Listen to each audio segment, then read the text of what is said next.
Early 2025, a casual comment at a Mar-a-Lago press conference sent shockwaves in Canada's capital, Ottawa.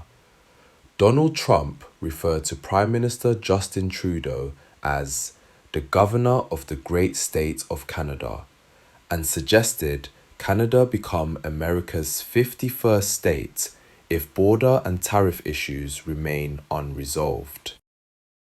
At first, everyone treated it like a joke. Social media was flooded with jokes about trading maple syrup for healthcare. But behind closed doors, the tone was different.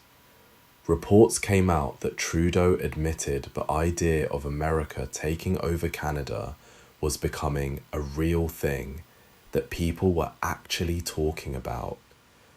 But is it even possible? Today, we aren't just looking at what-if scenarios.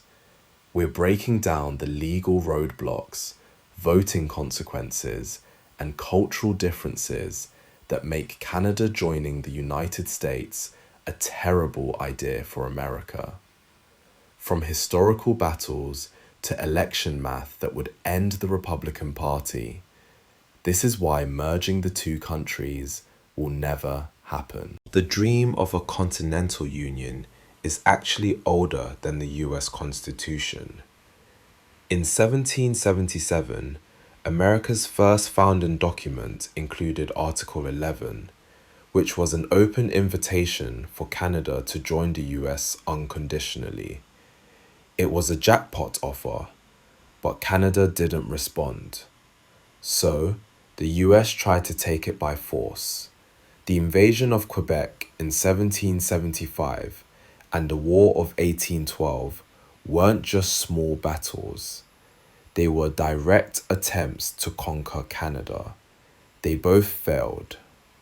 By the 1840s, the fever of Manifest Destiny peaked with the slogan 54-40 or fight, demanding territory that stretches up into what's now British Columbia. But here is the irony. American aggression is the very reason Canada exists. After the American Civil War, the US told Britain, hand over Canada as payment for supporting the Confederacy. This pressure backfired. It forced the scattered Canadian colonies to unite in 1867, creating a united front against American expansion. Canada wasn't built on a shared language or religion. It was created because nobody wanted to become American. This is where the dream dies. Quebec. If a modern president actually attempted to make Canada a state, they would crash into a legal brick wall that is unbreakable.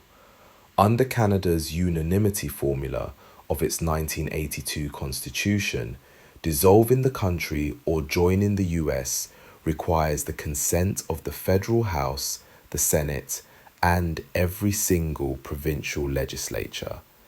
As a nation within a nation, with its own French civil law and language supremacy, Quebec would never vote to become a US territory, where its culture would be swallowed by an English-speaking majority. In Canada, if one province says no, the whole deal is dead, and getting 10 out of 10 provinces to agree to national suicide is statistically impossible. Let's talk about the numbers that politicians don't want to discuss. If the US Republican Party actually succeeded in annexing Canada, it would likely never win the White House again. This is partisan suicide.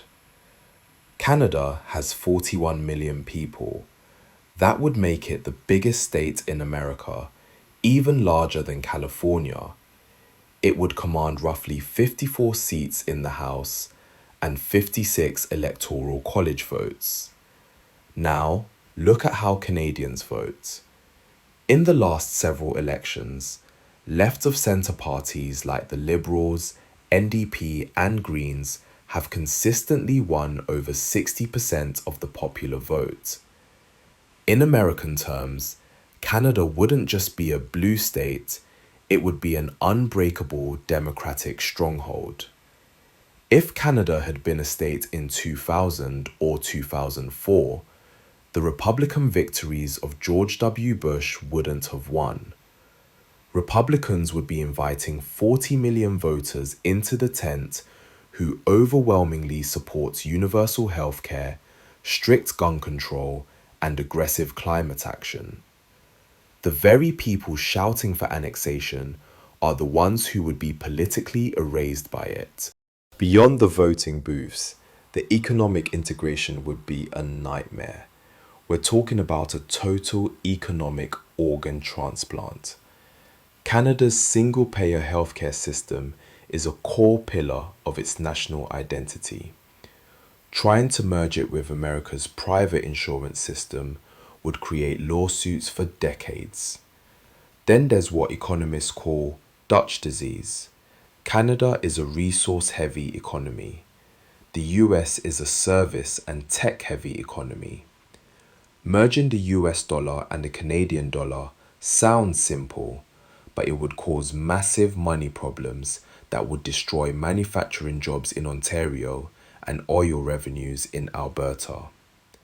The truth is, there is no need to be one country to succeed together. Both economies are already so connected that $2.5 billion in goods and services cross the border every single day. Together, the two countries dance as a continental energy ballet. Annexing your best trading partner isn't good business. It's a hostile takeover that destroys the value of the company you're trying to buy. Finally, let's talk about the Arctic Shield. Right now, Canada acts as a protective buffer. They claim the Northwest Passage as internal waters.